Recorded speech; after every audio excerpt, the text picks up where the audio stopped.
nossa aula hoje é de língua portuguesa. A gente volta a falar sobre gramática na aula de hoje.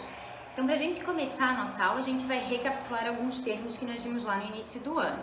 Então, a gramática ela é constituída por 4 elementos principais, que é a fonologia, a morfologia, a sintaxe e a semântica. Também nas primeiras aulas a gente já viu o que é fonologia. Então a fonologia seria o estudo dos fonemas, o fonema é o som da letra. Então a gente estava basicamente na letra, as questões de acentuação, de classificação das palavras devido às sílabas tônicas e átonas, enfim. A gente ficou num pedacinho apenas das palavras. Hoje, com a morfologia, a gente vai ver a palavra inteira, mas também isolada. Então a palavra fora de um contexto. A sintaxe vai colocar a palavra dentro de um contexto e vai estudar então as suas relações. Mas por enquanto a gente vai ver a palavra isolada. Para isso a gente dá o nome de morfologia. Outras áreas também de estudo utilizam o nome morfologia. Por exemplo, a geografia, vai estudar as camadas do solo. Então eles também usam o termo morfologia para isso. Na língua portuguesa, quando a gente fala de morfologia, a gente está falando do estudo da estrutura e formação das palavras. Então, quando eu junto os pedacinhos, os morfemas que a gente fala e forma uma palavra, quer dizer que eu também estou estudando cada camada, cada partezinha que vai formar um termo completo. Depois disso, a morfologia continua a estudar a palavra sozinha, e aí ela vai começar a enquadrar as palavras em classes de palavras. Hoje nosso estudo ele é voltado para a estrutura da palavra, então a formação. Como que surgiram as palavras na língua portuguesa, ok? A pergunta que vai ser o ponto de partida para a nossa aula de hoje, então é como surgem as palavras. De onde vem uma palavra da língua portuguesa, da língua inglesa, para a gente poder estudar o seu processo de formação realmente. Saber o surgimento exato das palavras é muito difícil.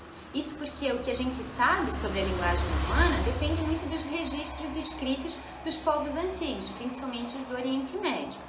É muito provável que quando eles começaram a registrar essas palavras, a oralidade já estivesse num estágio mais avançado, certo? Então a gente pensa da seguinte maneira: uma palavra ela vai surgir quando a gente consegue associar o termo escrito a um significado, certo? Então a gente associa um som, por exemplo, ao seu significado e assim surgem as palavras.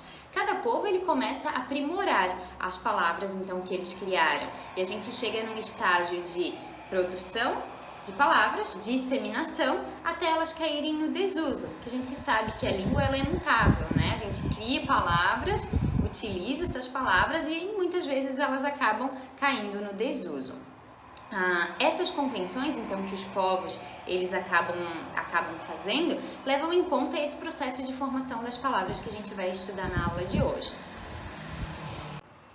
Em relação à origem das palavras e do seu processo de formação, ainda antes da morfologia, existe uma outra área de estudo chamada etimologia.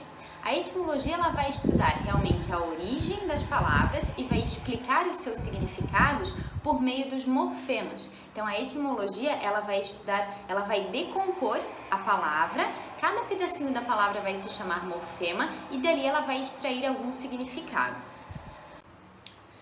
Então a etimologia ela vai nos ajudar a compreender por que algumas palavras elas são escritas com S, outras com 2 S's, outra com C cedilha e todas elas têm o mesmo fonema S.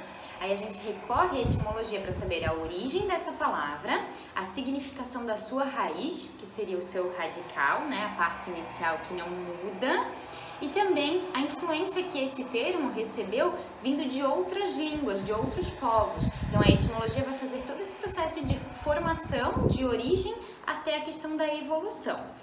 Podemos citar um exemplo, A palavra erva. A palavra erva vem do latim herba. Então é fácil a gente deduzir que um animal herbívoro é aquele que se alimenta apenas de plantas.